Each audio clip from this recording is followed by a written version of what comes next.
Thank you, everybody, for such a warm welcome. I'm really delighted to be here with all of you today.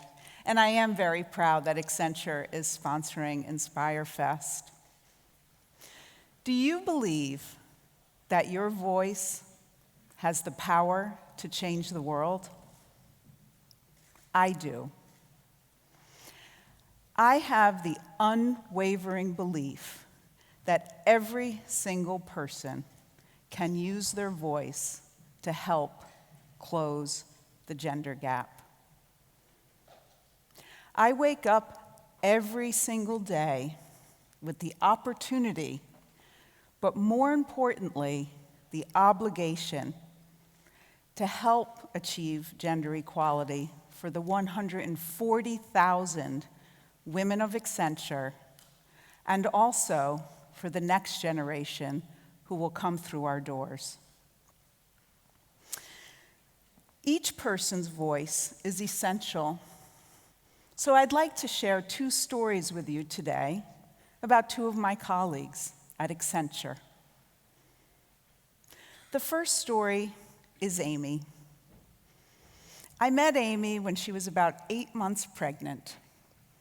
And about 5 months after she had her baby, that's Porter up there, he's kind of cute, she sent me an email with some suggestions on how she thought we could help women be successfully, professionally and personally.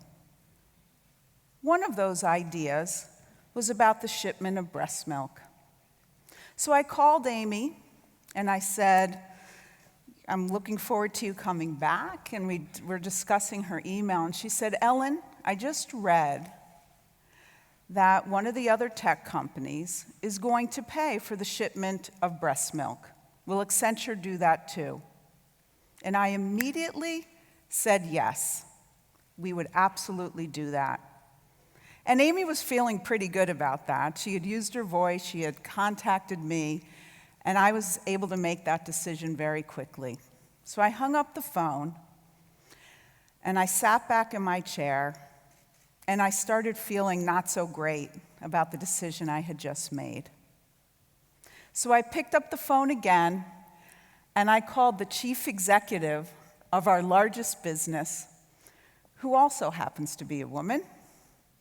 And I said, Julie, I just approved the shipment of breast milk for our new moms, but I feel like we solved a very big problem with too small of a solution. So fast forward 30 days, and we rolled out a program that enables new moms and new dads to work in their home location for a year after the birth or adoption of a child. And that was important because it leveled the playing field for our men and women. And it essentially removed the mommy track. And that's an example of one voice, together with my voice, impacting hundreds of people, hundreds of new parents in 1 year. My second story is about our Middle East practice. Over the past few years, we've gone from 0% women to 18% women. And that's pretty incredible when you think about Saudi Arabia, which is a big part of our Middle Eastern practice, is 134 out of 145 countries on the World Economic Forum's Gender Equality Index. There are also a lot of logistical barriers and cultural barriers. Like, you have to think about secure workspace for women. You also have to think about how you're going to get the women to work because they don't drive.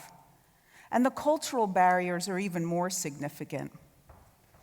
But our managing director was very committed to the national agenda to create sustainable employment for women.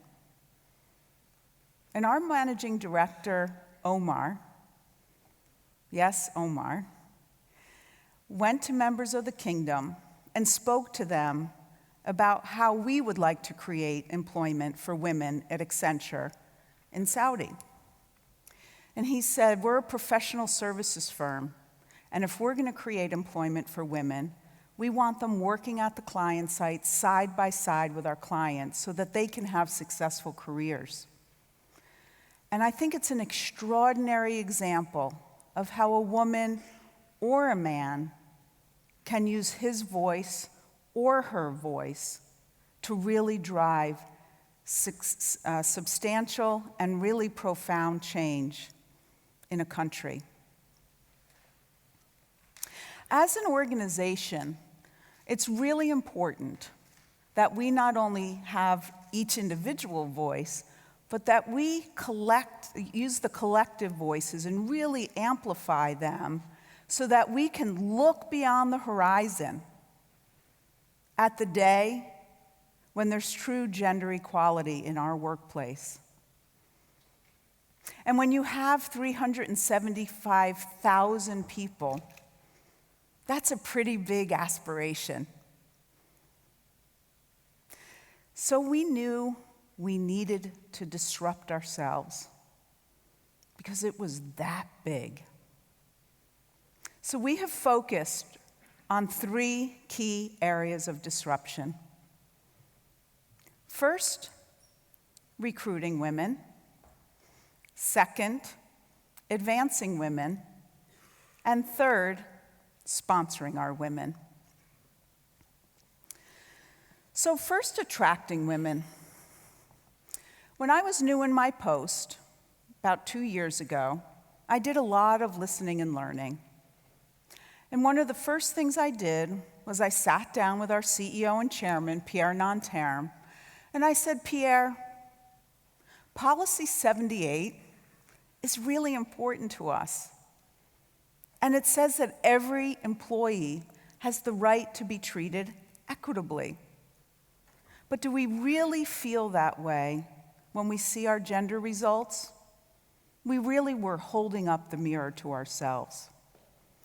And at that moment, we had the true turning point. It was the first moment that Pierre and I could really see beyond the horizon to that time when there would be gender parity at Accenture.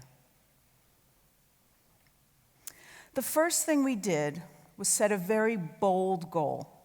We said, and this was in 2015, we said that by 2017, 40% of the people we hire will be women. And when you're hiring 90,000 people a year, that's a big goal. But it simply wasn't important enough for us to set a big goal. We felt that we really needed to be transparent. So we published our goal in our UN Global Compact so that the whole world could see it. I am happy to report that we're coming up on the end of our fiscal 16, so 2 years into it, and we're just shy of our 40% goal. So I hope next year I'll be able to say we've achieved it and we've exceeded it. I think a great story of where we've seen rapid progress in hiring women is in India. What we did was we set about to hire women differently than we ever had before. We decided we would go to women-only engineering schools. But we weren't just going there to recruit women. We were going there with an intention to become the employer of choice for women engineers in India. And I'm very proud of the fact that our software engineering start group was 70% women. We had 1,200 women starting on one day. Here's their photo on their first day at work at the end of the first year. That impact is significant, but our impact and our results are also very broad. In Canada, 43% of our workforce is women. Right here in Ireland, 44% of our workforce here in Ireland are women. And in the Philippines, where we have 50,000 people, we have achieved gender parity, 50% men and 50% women. Those are disruptions starting to work. Second is advancing women. It's not enough just to hire women. We need to ensure that our women have opportunities to grow their careers. Accenture women are very ambitious, and we're very proud of that. The holy grail for a career in professional services is the promotion to managing director. So as part of my exploration and learning, I went back to see just how well we were doing at promoting people to managing directors. And frankly, I didn't like what I saw. What I saw was over the past 5 years, we had been promoting about 21% women every year, sometimes just a little shy of 21%, but average around 21%. So we tried something different. We sent out a communication to our Global Leadership Council, which is our top 150 leaders around the globe, and said, this year, we're going to try something different. We're going to promote all the women who are ready first, and then we'll promote the men.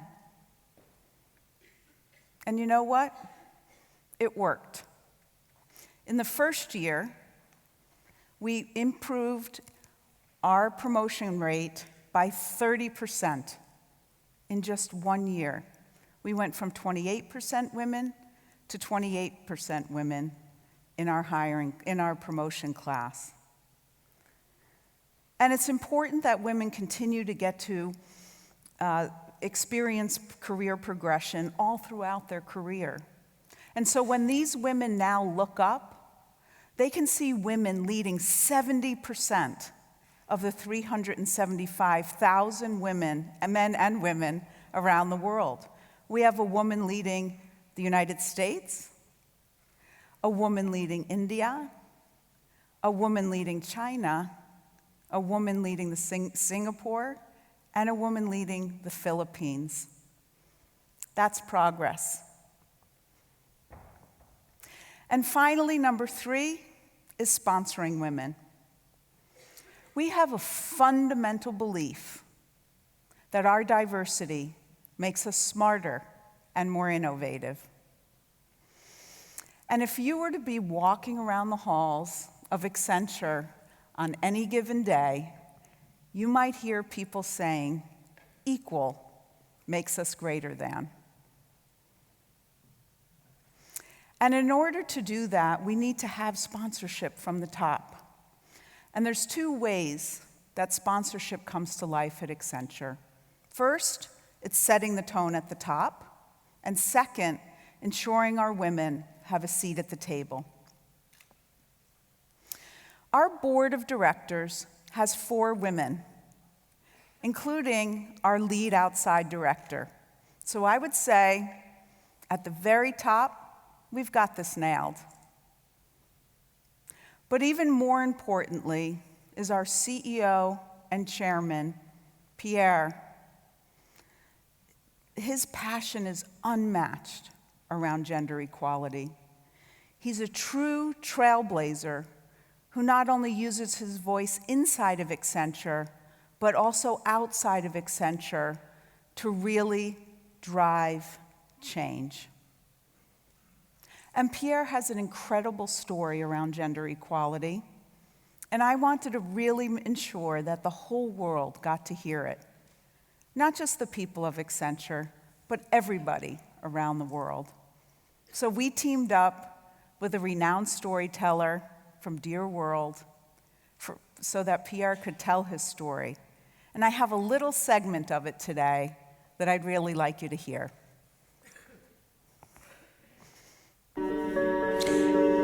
Gender equality is just the right thing to do. And guess what? It's not that universal as you might think about. And at Accenture, it's absolutely fundamental. We do the right thing for all our people. That is why gender equality is so important for us and for me. We need to make this world better for the next generation, and to be even more specific, I feel extraordinarily compelled to make the world better just for her, for my daughter Marie. Dear Marie, I love you is not enough. I care about you, and believe me, I'm gonna do whatever it takes to make your future brilliant, bright, because you just deserve it.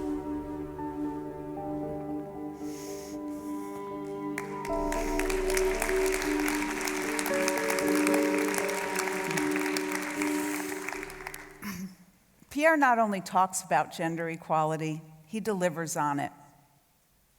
We have something at Accenture called the CEO Circle, where once a year Pierre gathers 70 leaders from all over the world so that they can help shape and execute the Accenture business strategy.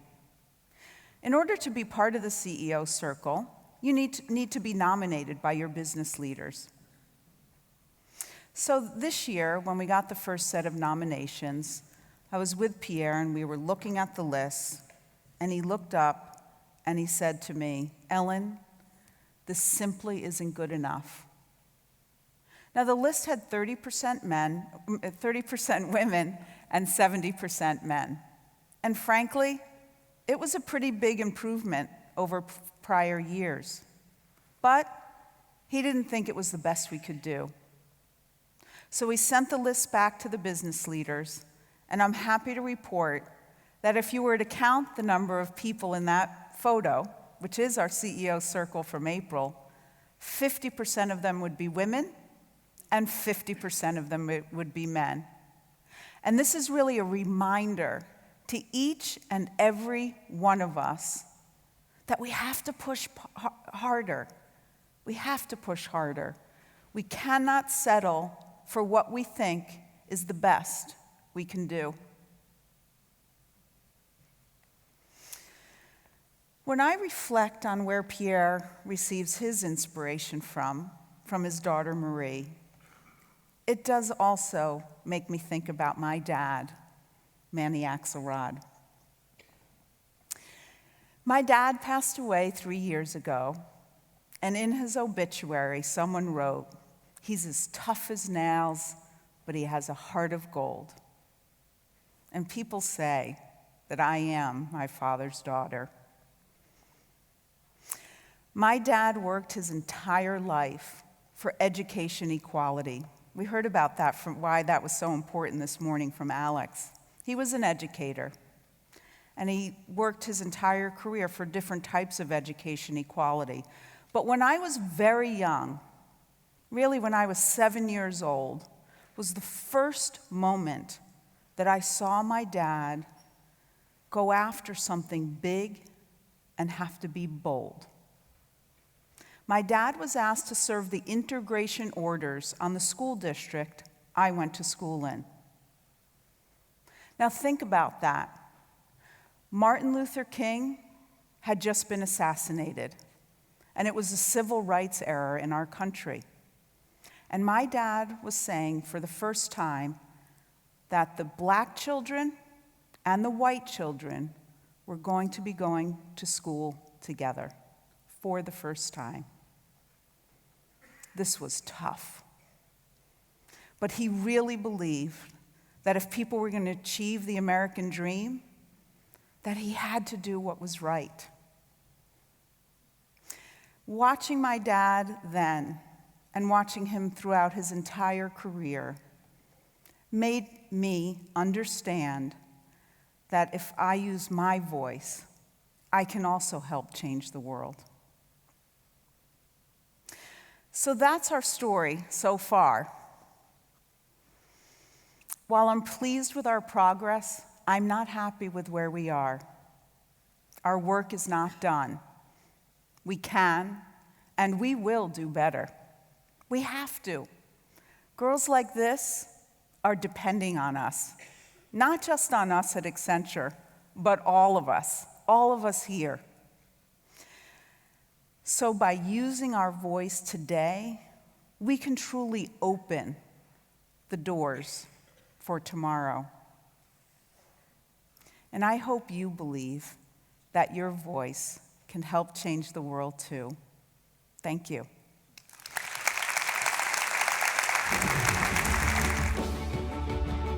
Enjoy this video from Inspirefest, then click on the link to get your hands on ultra early bird tickets for Inspirefest 2017 and make sure you're in the audience for this exciting international event.